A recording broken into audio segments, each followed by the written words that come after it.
साधना के अनुभव 17वां अध्याय। पृष्ठ क्रमांक 282 से पृष्ठ क्रमांक 284। विचार शक्ति चित्त में रहती है, जो मन का ही सरल भाग है। मानसिक शक्ति व संकल्प शक्ति मन में रहती है, जिसका स्थान हृदय देश में विचार शक्ति या थॉट पावर से नीचे है। दुनिया के सारे काम इन्हीं दोनों के सहारे होते हैं और हर काम में यह दोनों शरीक रहती हैं। अकेली विचार शक्ति किसी काम को कार्य रूप में तब तक नहीं ला सकती जब तक कि संकल्प शक्ति की उसमें मदद न हो।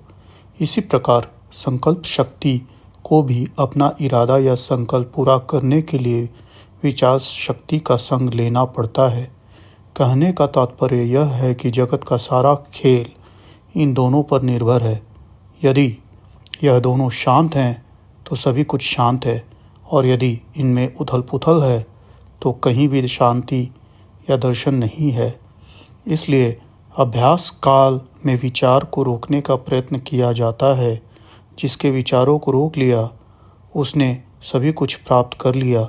शांति, आनंद, ईश्वर दर्शन, मुक्ति सभी ऐसे योगी को सुलभ है।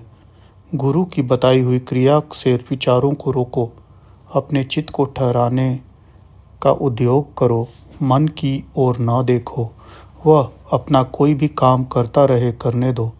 संकल्प, विकल्प अथवा कोई और कामना उठाता है तो उठाने दो, तुम्हें उससे क्या मतलब। तुम्हारा काम चित्त को पकड़ने का है। कुछ न करो, केवल चित्त को पकड़ने मत दो, उसे जकड़ डालो बस। काम पूरा हो जाने मन से कोई सरोकार नहीं, और न उस समय मन तुम्हारा कुछ बिगाड़ सकता है।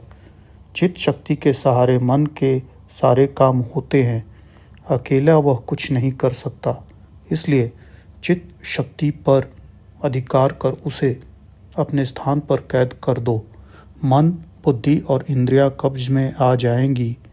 अधिक बखेड़े की जरूरत नहीं है। इसलिए महर्षि पतंजलि ने बताया है, योगश्चित्त वृत्ति निरोध, अर्थात वृत्तियों का निरोध करने के लिए चित्त शांत करो। उसी समय तुम्हारी आत्मा को परमात्मा से मिलाप हो जाएगा। यही योग है। विचार चित्त से निकलता है और मस्तिष्क में जाके केंद्रित होते हैं और वहाँ से वायुमंडल में फैल जाते हैं।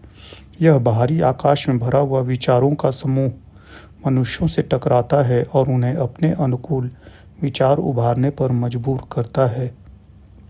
जिन लोगों के अंदर स्वयं विचारों की आंधी उठती रहती है, जिनके अंदर बाहर के विचारों को घुसने के लिए खाली स्थान नहीं है, वहाँ उनका प्रभाव कम होता है। और जहाँ किसी का मन शांत, चित्त स्थिर और मस्तिष्क खाली पाया, वहीं घुस पड़ते हैं। सोती हुई वृत्तियों को अपनी ठोकर से जागृत कर देते हैं। बस उसके अंदर भी हलचल मच जाती है। जो साधक घरों में अथवा बस्तियों में बैठकर मन को एकाग्र करने की साधना करते हैं, उन्हें इसलिए कठिनाई पड़ती है कि स्थिरता होते ही दूसरों के विचारों की ठोकर उनके अंतःकरण में लगती है और उसे चलायमान कर देती है। निर्जन वनों के निवास करने वाले साधु इस विपत्ति से बच जाते हैं, क्योंकि वहाँ किसी के विचार नहीं होते। वहाँ का आकाश स्वच्छ और निर्मल रहता है। इसलिए ऐसे एकांतवासी लोगों को बड़ी कठिनाई का सामना करना पड़ता है। उस समय की जब देशाटन करने के लिए उन्हें बस्तियों से गुजरना पड़ता है और दूसरे अच्छे या बुरे मनुष्यों के संसर्ग में आना पड़ता है, दूसरों के विचार इनको परेशान कर देते हैं और यदि बचने का मौका ना मिले तो इन्हें अपनी ओर खींच लेते हैं और अपने प्रभाव में ला पतित किए बिना नहीं छोड़ते, क्योंकि अकेले रहते रहते इनके पांव इतने निर्बल हो जाते हैं कि दूसरों के एक जरा से धक्के से लड़खड़ा के गिर पड़ते हैं और आध्यात्मिक जगत से खिसक के व्यवहारिक जगत में आ फंसते हैं। इनमें इनका अपराध नहीं था, बल्कि एक कमजोरी इनके अंदर थी, जिसकी वजह से सहन नहीं कर सके और दूसरों के विचारों ने उन्हें प्रभाव में लाके पटक दिया। उपाय: जो लोग कभी एकांत में और कभी बस्तियों में चहल पहल में अभ्यास करने का स्वभाव बना लेते हैं, उनके ऊपर कम असर होता है।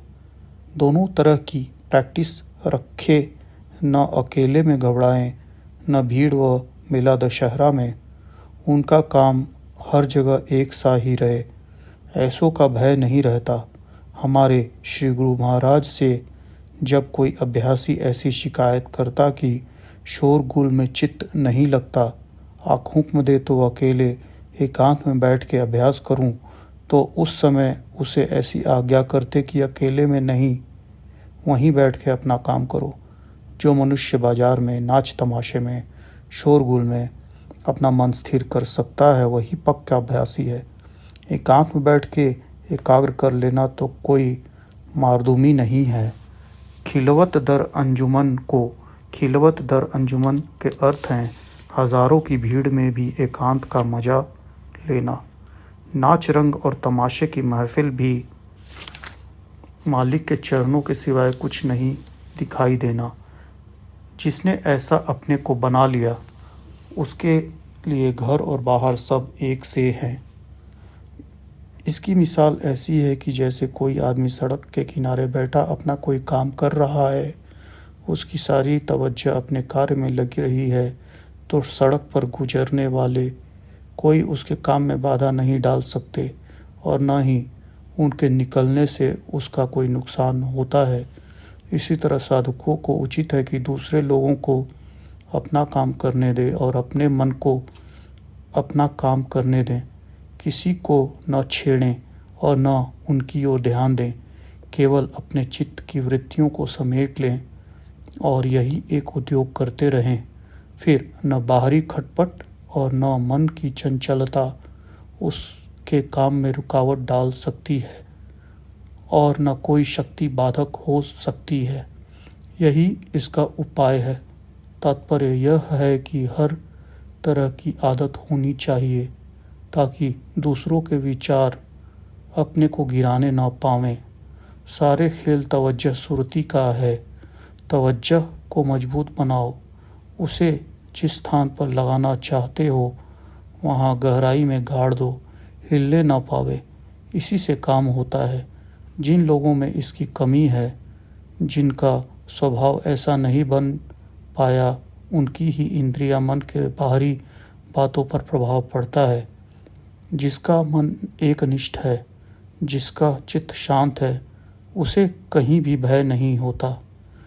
पर्वत की कंदराएं और बाजारों की चहल पहल उसके लिए एक सी हैं। विचार जानने की क्रिया। विचार शक्ति का वर्णन करते हुए हम बहुत दूर निकल गए। हमको यह बताना था कि दूसरे मनुष्य के विचारों को किन क्रियाओं द्वारा जाना जाता है। योगी लोग अथवा महापुरुष सम्मुख आए हुए मनुष्य के दिल का हाल कैसे जान लेते हैं और उसके बिना कहे ही उन्हें बातों पर प्रकाश डालने लगते हैं, उसकी क्या क्रिया है। उपाय।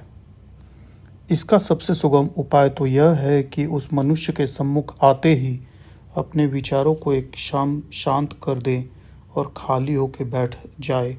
अपने स्थिर चित्त पर दृष्टि जमाएं। अब आगे जो प्रथम फुरकन होगी और उसके द्वारा जो विचार उठेगा वह अपना नहीं, उस दूसरे का होगा। इस प्रकट साधारण रीति से दूसरे का दिल से ख्यालात मालूम किए जाते हैं। यह एक उपाय हुआ जिसके प्रत्येक साधक कर सकता है। आगे दूसरी विधि बतलाते हैं जो संत उच्च कोटि के महात्माओं से संबंध रखती है।